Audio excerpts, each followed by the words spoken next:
തിരുമേനി, ആരാ? ഞാനാണ് ജാതവേദൻ. എന്താ ഈ വേഷപ്പറിച്ച? എല്ലാം നാളെ പറയാം. ഇന്ന് നന്നേ ക്ഷീണമുണ്ട്. നല്ലവണ്ണം ഒന്ന് ഉറങ്ങട്ടെ.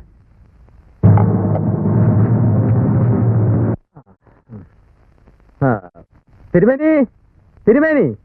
ആരാ? ഞാനാ കുറുങ്ങോടൻ. എങ്ങനെയുണ്ട് വയറ്റിലെ വ്യാധി? വളരെ ആശ്വാസമുണ്ട്. ഇന്ന് രാവിലെ ശോധനയേ ഉണ്ടായില്ല. സുഖം, ബഹുസുഖം. അങ്ങനെ പോട്ടെ, 2 ദിവസം അങ്ങനെ പോകെ പോകെ സുഖം വർദ്ധിക്കുള്ളൂ. അപ്പൊ മരുന്ന് അങ്ങോട്ട് നിർത്തട്ടെ? അത് വേണ്ട, വീര്യമുള്ള മരുന്ന് തന്നേക്കണേ. ഇടയ്ക്ക് വെച്ച് നിർത്താൻ പാടില്ല. ആയിക്കോട്ടെ. തിരുമേനി കേട്ടില്ലേ? നമ്മുടെ ജാതവേദം വൈദ്യര് ജീവനും കൊണ്ട് ഓടിയതാണെന്നാണ് നാട്ടിലെ കിംവദന്തി. എന്താ അങ്ങനെ? അതോ, വലിയ വൈദ്യനെന്നും പറഞ്ഞല്ലേ ഇങ്ങോട്ട് കെട്ടി എഴുന്നള്ളിയത്. ചികിത്സ ഫലിച്ചില്ല പിന്നെ തല കാണുമോ? അപ്പൊ പിന്നെ അഗ്നിശർമ്മന്റെ അനന്തരവൻ അങ്ങനെ പേടിച്ചോടുന്ന കൂട്ടിട്ടല്ല. മാത്രമല്ല, അദ്ദേഹം അപ്പുറത്ത് നിന്ന് ഉറങ്ങണുണ്ട് കൂർക്ക മലിച്ചിട്ട്. നേരോ? എപ്പോഴെത്തി? പാതിര കഴിഞ്ഞു. എന്നിട്ട് ഞങ്ങളാരും അറിഞ്ഞില്ലല്ലോ.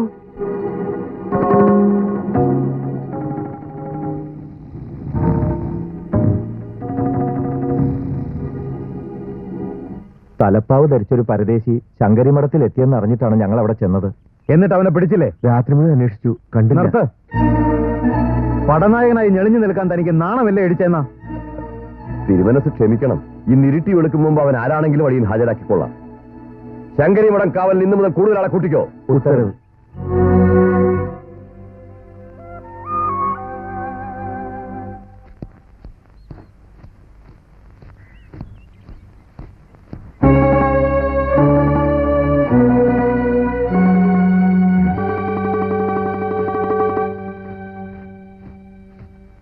തിരുമനസ് അന്വേഷിച്ചെന്നറിഞ്ഞു. ജാതവേദന വൈദ്യം മാത്രമല്ല, കൺകെട്ട് വിദ്യ അറിയാമോ? എന്തേ അങ്ങനെ തോന്നാൻ? ആരും കാണാതെ, ആരും അറിയാതെ കോവിലകത്ത് എങ്ങനെ കടന്നു? കിട്ടിയ മരുന്നുകളെല്ലാം കെട്ടുകളാക്കി ഒരു വള്ളത്തിലാണ് വന്നത്. ചന്തക്കടവ് അടുത്തപ്പോ നേരെ നന്നേ ഇരട്ടി. വള്ളം അവിടെ കെട്ടിയിട്ട ശേഷം ഇവിടെ എത്തിയപ്പോഴേക്കും ഏതാണ്ട് വെളുപ്പായി. വാതിൽക്കലെ കാവൽക്കാർ നല്ല ഉറക്കത്തിലായിരുന്നു. അവരെ ഉണർത്തേണ്ടെന്ന് കരുതി ശബ്ദം ഉണ്ടാക്കാതെ ഞാൻ അകത്തേക്ക് പോന്നു. കാവൽക്കാർ ഉറങ്ങുമെന്ന് തോന്നുന്നില്ല തിരുമേനി. വൈദ്യരെന്തോ വിദ്യ കാണിച്ച് അകത്ത് കിടന്നാണ് തീർച്ച. കാവൽക്കാർ ഉറക്കമായിരുന്നു തിരുമനസേ, അക്കാര്യത്തിൽ ശങ്ക വേണ്ട.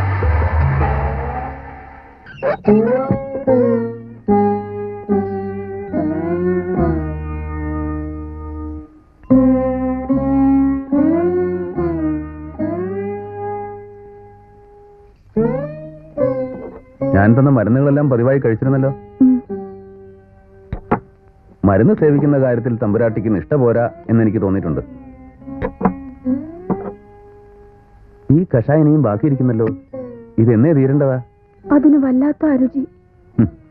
രുചി നോക്കിയാൽ ഔഷധ സേവ നടക്കുമോ? ഇപ്പോ വൈഷമ്യങ്ങൾ എന്തെങ്കിലും തോന്നുന്നുണ്ടോ? വിശേഷിച്ചൊന്നുമില്ല.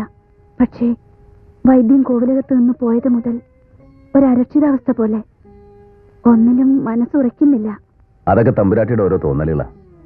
അലസമായ മനസ്സ് ഒന്നുമില്ലായ്മയിൽ നിന്ന് ഓരോന്ന് കെട്ടിയുണ്ടാക്കും. കണ്ണുകൾ വിടർത്തു.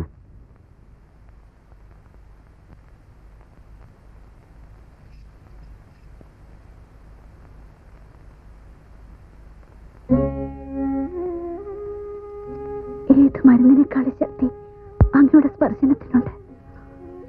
ഏത് മന്ത്രത്തെക്കാളും ശക്തിയുണ്ട് അങ്ങയുടെ കരങ്ങൾക്ക്. അങ്ങിപ്പോൾ എനിക്കൊരു രക്ഷകനാണ്. എല്ലാ മരുന്നും ഞാൻ കൊണ്ടുവന്നിട്ടുണ്ട്. പൂജയും മന്ത്രവാദവും നമുക്ക് ഉടനെ തുടങ്ങണം. എങ്ങനെയായാലും അടുത്ത അമാവാസിക്ക് തമ്പുരാട്ടി സുഖമായിട്ട് ഉറങ്ങണം.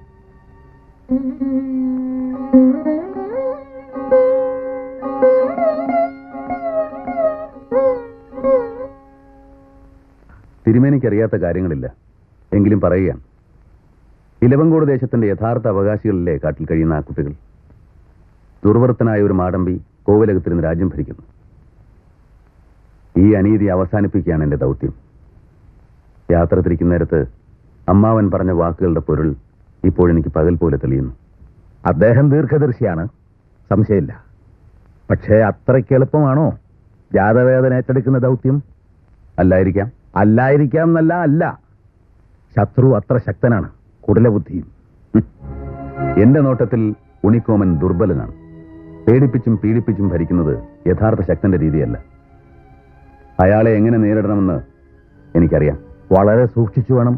ഓരോ ചൂടിലും അപകടം പതിയിരിപ്പുണ്ടാവും. എല്ലാ ധർമ്മസമരങ്ങളും ആപത്കരമാണ് തിരുമേനി. ഒരുപക്ഷെ അതുതന്നെയാവും അതിന്റെ സുഖവും.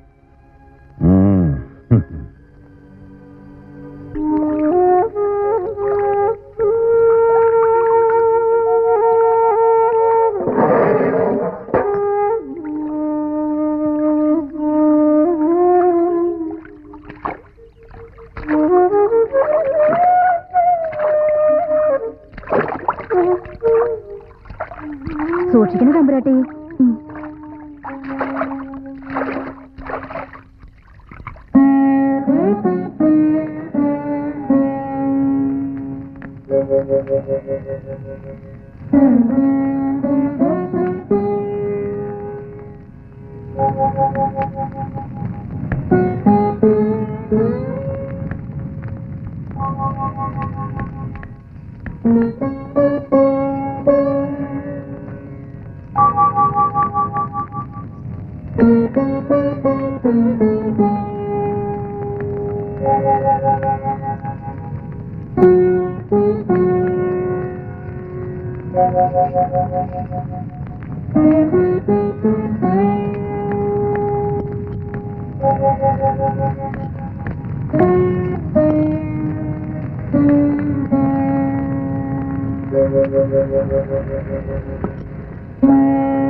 ഓം ക്ലീം കൃഷ്ണായ ഗോവിന്ദായ ഗോപീജനവല്ലഭായ പരായ പരമപുരുഷായ പരമാത്മനേ പരകർമ്മ മന്ത്രയന്ത്ര ഔഷധാസ്ത്ര ശസ്ത്രാണി സംഹര സംഹര മൃത്യോർമോചയ മോചയ. ഓം നമോ ഭഗവതേ മഹാസുദർശനായ മിത്രേ ജ്വാലാപരീതായ സർവദിക്ഷോഭണകരായ ബ്രഹ്മണേ പരജ്യോതിഷേ സ്വാഹ.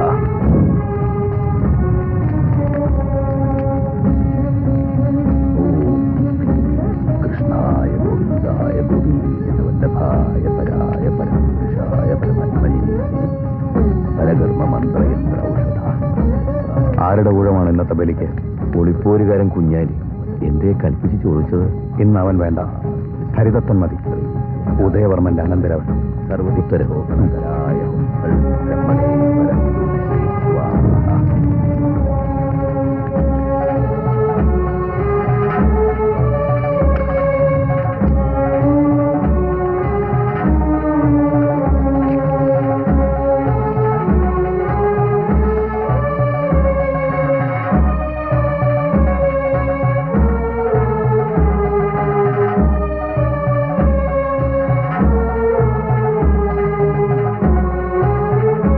ശുഭമായി പര്യവസാനിക്കുമെന്ന് ഉറപ്പാണോ?